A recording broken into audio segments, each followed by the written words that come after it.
So by helping them to remember Krishna and begin to serve Krishna and gradually become strong in devotional service, then Krishna becomes happy and he becomes obligated, and also the devotees feel happy, and so they want to do something to help. And that's how this whole mission is going. Anybody can do this. There's nothing special about me, nothing special about the monks or anything. We're just ordinary jiva souls. The thing that we're doing that's different is we're actually following Krishna's instruction. That's the only thing that's different. We're actually following Krishna, and we're trying to love Krishna more and more and serve Krishna with our actions and our everyday activities. And if you do this, if you take up this lifestyle, then gradually Krishna will give more and more and more and more. And we're the example. You can see. So we're not doing anything magic. Like Srila Prabhupada used to say, I'm not bribing them. I have no money, I'm a poor man. I'm not bribing these American boys and girls. Somehow or other they love me. And they want to serve Krishna. Because Krishna is all attractive. So we simply give Krishna, give Krishna, give Krishna.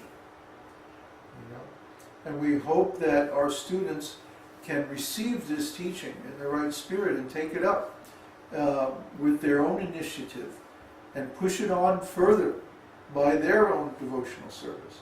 And in this way the whole thing will spread, and this whole world will become transformed by this teaching. It has the potential to do that. So let me finish. Another instance of Krishna's obligation to his devotee is described in the 10th canto, 9th chapter, verse 18 of Srimad Bhagavatam, where Shukadev Goswami tells King Parikshit, "My dear king, when Mother Yashoda was perspiring, tired of trying to bind Krishna up with rope, Krishna agreed to allow her to bind him. Krishna as a child was disturbing his mother by his naughty activities, and she wanted to bind him up. Mother Yashoda brought some rope from the house and tried to tie up the child, but she could not tie a knot due to shortness of the rope. She tied together many ropes, but when she finished, still the rope was too short. After a while, she felt very tired and began to perspire. At that time, Krishna agreed to be bound up by his mother. In other words, no one can bind Krishna by any means other than love. He is bound only by obligation to his devotees because of their ecstatic love for him. This pastime is called Damodar, a very famous pastime. Krishna was a naughty little rascal boy, causing all kinds of havoc in the neighborhood. And Mother Yashoda, one day, after receiving many complaints, she decided to chastise him. She found him stealing the butter and giving it to the monkeys. Such a rascal. So she tried to tie him to this wooden grinding mortar. Maybe if I can tie him up, he'll stay out of trouble for a minute or two, So she couldn't tie him. Every time the rope would be just a little too short. Because after all, Krishna is everything. So how can any rope go all the way around Krishna? But then after trying and trying, she was getting really exasperated, And Krishna loves to do this. You have to understand Krishna's character. Krishna likes to push his devotee to the very edge. He likes this drama. He likes this intensity. He wants to see what we're made of. He wants to test us. He wants to see if we're really sincere, if we're really acting out of love. See? So he creates these extreme situations, these last-minute deals. The devotees who have been with us for a while, they know this well. We see again and again and again, things will come right down to the last minute, and then just in the last few seconds, Krishna will make everything work. So this is Krishna. Remember taking the when we were leaving Catemaco, going back to Mexico City, that we had packed everything in the truck, and we were driving up, and we had so many troubles. I mean, one thing broke, and then another thing broke, and then we got the tire fixed, and then the rascal, put the wrong size tire, and because it was four-wheel drive, the differential was heating up, and it was spraying oil, and it was crazy. And then we had to stop, and we couldn't move, and then we couldn't get the tire off because the bolt was broken, and then the police came, and then the other guy came, and they couldn't get it off either, and then finally we had to go back through all these tiny little roads into this shop where there was all these really rough rascal guys that worked on trucks, and they had this acetylene torch, and they cut off the bolt, right? And they were all, if the cops were standing there watching this whole thing, right? And everybody was looking at us like, oh boy, they got computers, they got all this stuff, wow, you know. And the cops were like, So finally we got that changed, and then we got the tire changed, and then we had to go to this other place and get oil, and then we had to pay off the police, and then we got back on the road, and then we got about 2 o'clock in the morning. We finally got in. Everybody else was already there. They had taken the bus, and they got there before us. And so we finally got in really, really late. And, but then Kṛṣṇa, he gives so much bliss and so much satisfaction and happiness when we are victorious in his service. If we simply persist, and so many obstacles may come up, so many things may go wrong.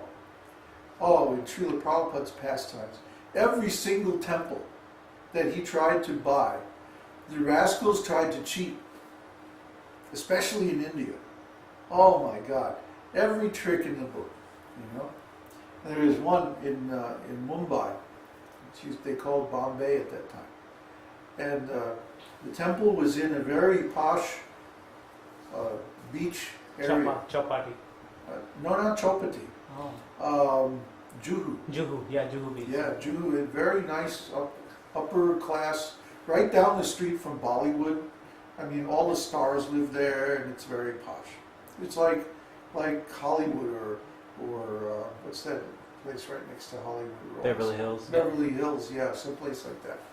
So anyway, there was this wonderful, perfect piece of land just in the right location, and this guy, Mr. Nair, was the owner. And so Mr. Nair, he tried every trick in the book, and he was cheating and bribing people and doing this and that, and everything was very dark. And so one day, after like 2 years of this, it had gone on and on and on, Mr. Nair was preparing a wedding feast for one of his relatives.